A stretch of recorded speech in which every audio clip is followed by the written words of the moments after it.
दोस्तों, जय हिंद। मेरी शुभकामना है कि आप लोग स्वस्थ और मस्त रहें। आज का टॉपिक है अरब आक्रमण। अरबों ने भारत पर कब आक्रमण किया?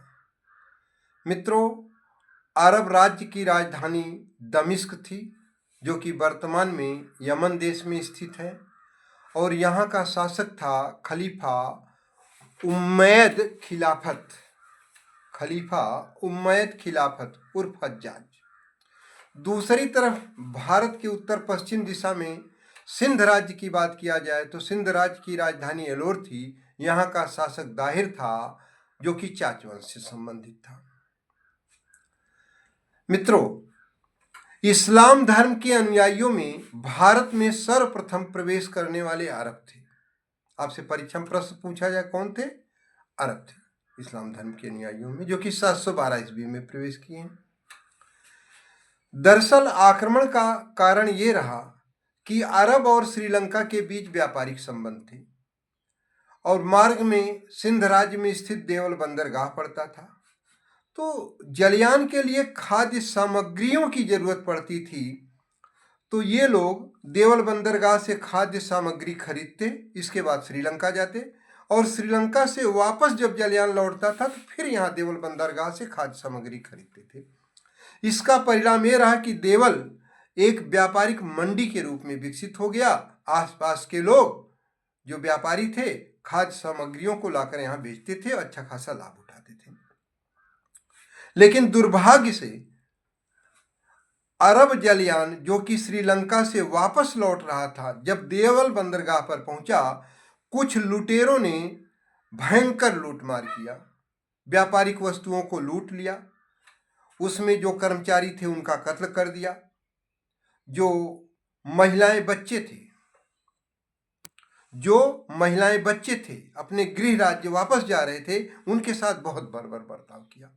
जब इस बात की जानकारी खलीफा उम्मयद को हुई तो उसने दाहिर के पास अपना एक दूत भेजा कि जिन लोगों ने ये घृणित कृत्य किया है उन्हें दंडित करो। लेकिन दाहिर ने कहा कि हमारे देश को नागरिक थोड़ा ही थे, जो लुटेरे थे, अरे भाई समुद्री लुटेरे थे। जब इस बात को कहा तो प्रतिनिधि ने कहा, यानी उस दूत ने कहा कि आपके राज्य की समुद्री सीमा में जब हमारा अरब जलयान प्रवेश करता था हम सीमा शुल्क देते हैं। क्यों देते हैं? अपनी सुरक्षा के लिए। लेकिन दाहिर ने उसे भगा दिया, और जब इस बात की जानकारी उम्मैद को हुई कि दाहिर ने ऐसा कहा है, तो उसने आक्रमण करने का निश्चय किया।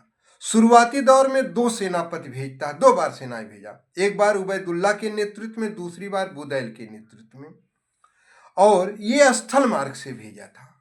और किसी भी युद्ध में सफलता के लिए वहां की भूसामरिक स्थिति की जानकारी होना अति आवश्यक है। अब क्योंकि सिंध राज्य पहाड़ी उबड़ खाबड़ क्षेत्र है, अरबों को जानकारी थी नहीं, जबकि सिंध राज्य के सैनिकों को चप्पे चप्पे की जानकारी थी, कहाँ खाई है, कहाँ चट्टान है, कहाँ क्या है। इसलिए अरब सेना पराजित हुई। लेकिन उम्मैद हिम्मत नहीं हारा और उसने अगली बार मोहम्मद बिन कासिम को सेनापति भेजा और जल मार्ग से सैनिकों को भेजा।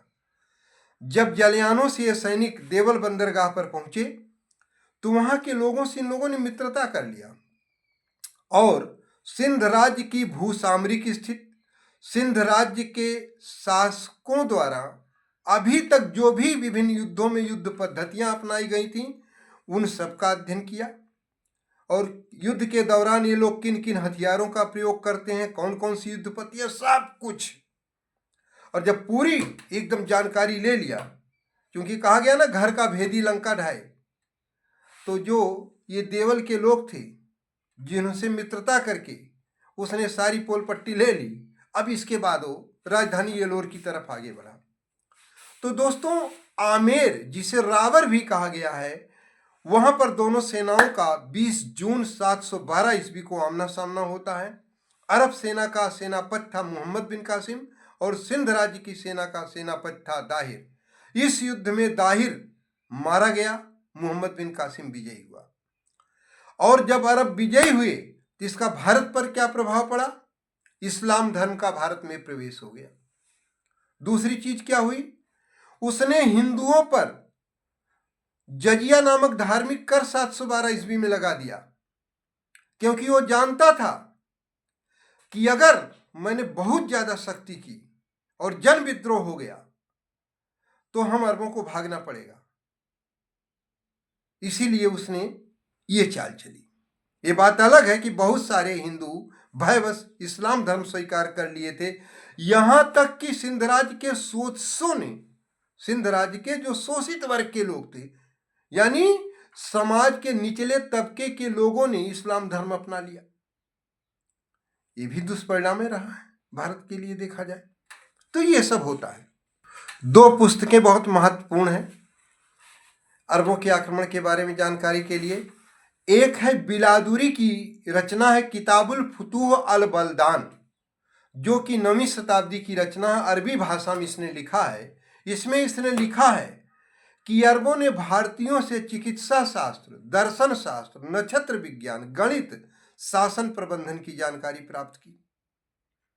एक और पुस्तक है और उसके लेखक का नाम है मुहम्मद अली बिन अबू बकर कुफी। मुहम्मद अली बिन अबू बकर कुफी, ठीक है। उनकी रचना है चाचनामा। अच्छा, ये ध्यान रखिएगा, मुहम्मद अली बिन अबू बकर कुफी को कभी कभी अली अहमद भी कह दिया गया है, जिनकी रचना क्या बता दिया गया, चाचनामा, तो इन्हीं का नाम है। तो चाचनामा में सिंध राज्य के शासक चाच, उसके उत्तराधिकारियों और अरबों द्वारा जो आक्रमण किया गया था सिंध राज्य पर, इसका विस्तार से वर्णन है। जय हिंद।